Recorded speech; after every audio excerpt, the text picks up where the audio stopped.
Hey everyone, Sean X Tech here, and today we're talking about smartphones. This year alone, we've seen a plethora of new smartphones released into the market. We've seen several designs with the now infamous notch, as well as other clever ways in order to decrease the size of the notch, or get rid of it entirely, albeit with the display chin still at the bottom of the device. And we've even seen a glimpse of what future smartphone devices would be able to do going forward. But all in all, only a handful of devices made it into my top smartphones of 2018. So let's go through them. Starting with the Galaxy Note 9, released in August of this year. In my opinion, the Note 9 is Samsung's best phone of the year, packing in probably the largest battery seen in a smartphone this year, alongside an integrated removable Bluetooth stylus that charges wirelessly and allows you to use it for remote applications such as presentations or snapping the best photo, with you included. It also has a dual aperture camera on the back and some of the most powerful internal components, with expansion capabilities up to a terabyte of internal storage, as well as a desktop docking mode, all of which make it one of the most versatile phones of the year, and earns it a spot in my top 5. Next up is the iPhone XS and XS Max, released in September of this year. Apple's flagship OLED iPhone models received a larger screen size this year with the XS Max, and a shiny new gold color. But it also brings with it many of the beloved features of the iPhone X from last year, as well as a few new additions, with the standout being the A12 Bionic processor that packs in the highest performance seen in a smartphone this year. With a 4-core CPU and a 6-core GPU, as well as an 8-core neural engine, this processor packs quite a punch, and its benefits can be experienced throughout the system. But where you really take advantage of it is in mobile gaming, including AR, as well as a powerhouse companion to its sophisticated camera system, where it can post-process images to make them look more natural, detailed, and with great high dynamic range, especially in processing portrait mode photos with different lighting settings and background bokeh. The iPhone XS and XS Max are the clear standout powerhouse smartphones of the year.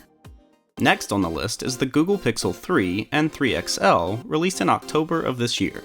Google's flagship smartphones made a bold statement this year with their third iteration, successfully improving on their already great camera system and showing off one of the deepest notches seen thus far. But its camera system is what everyone's talking about this year, and while it's still only a single camera system, it has so many great capabilities built in through hardware and software. One feature of which Google calls Night Sight allows the camera sensor to pick up significantly more light while maintaining a high level of detail in the image, alongside other features like Top Shot, which helps you get that perfect shot every time, AR capabilities like Google Lens, and Super Res Zoom, which significantly reduces the noise digitally when zooming in on an image, giving you less of a need for that extra telephoto lens, which you can see here for yourself in this sample set of images from Google's blog.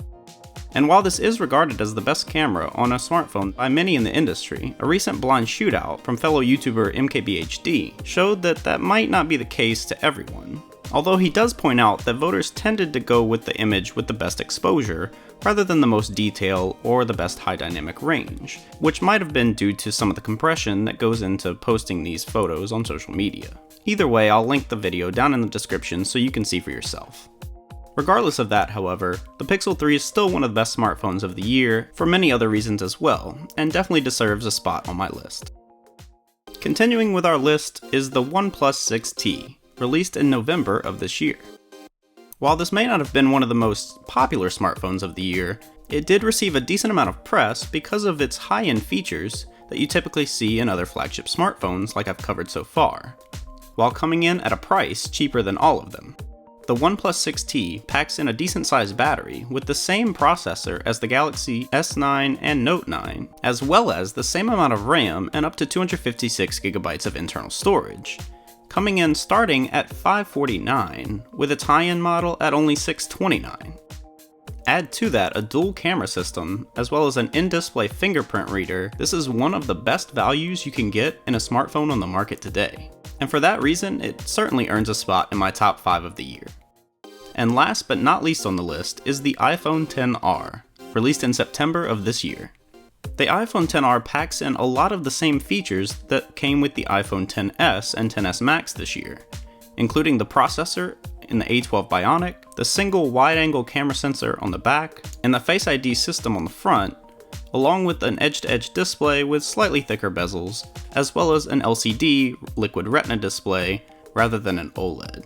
But it still packs in all of the power of the iPhone XS and XS Max, while still retaining many of their capabilities, albeit in a cheaper package with a lower but still decent quality display, which fellow YouTuber Jonathan Morrison showed off in a blind test, which I'll leave the link to down below as well. But because it maintains many of the great features of the iPhone XS and XS Max on my list, this is a great value for an iPhone user looking to upgrade, and therefore it had to make my list as well. Finally, I want to leave you with a couple notable mentions in the smartphone category that didn't make my top 5 list, but still have interesting aspects that they brought to the table this year. Firstly, the Oppo Find X, released in July of this year, introduced a unique strategy to get rid of the notch on the display by having an entire section of the phone pop out when the camera system needed to be used. And while this wasn't the only phone to do this, it was the most elegant solution I saw. And although I don't see this as a lasting solution to the notch in the display, I do see this as an intuitive solution in the meantime. And for our other notable mention, the LG V40 Thin Q, released in October of this year. While this isn't one of the best smartphones of the year, it is a decent attempt as LG's flagship smartphone. But while it didn't deserve a top spot on my list, it does contain many good features, with its most unique feature being its total of 5 cameras, precisely 3 on the back and 2 on the front, allowing you to fit a wider angle of view as well as more megapixels into each image. And while this isn't always going to give you the best image, it is a unique feature with the most smartphone cameras. All in all, it's been a great year for smartphones in both feature set and design. So now that you've seen my top list of smartphones for this year, I want to know what your best smartphones for 2018, or even your favorite one is, in the comments down below. And if you like this video, be sure to give it a thumbs up, and subscribe for more tech videos coming every week to this channel. Until next time, I'm Sean X Tech. Thanks for watching. If you want to see my last video, click the annotation in the lower left. If you want to see more in the future, and keep up to date with the channel, click the annotation in the bottom right to subscribe. I'm Sean X Tech, and I hope to see you next time.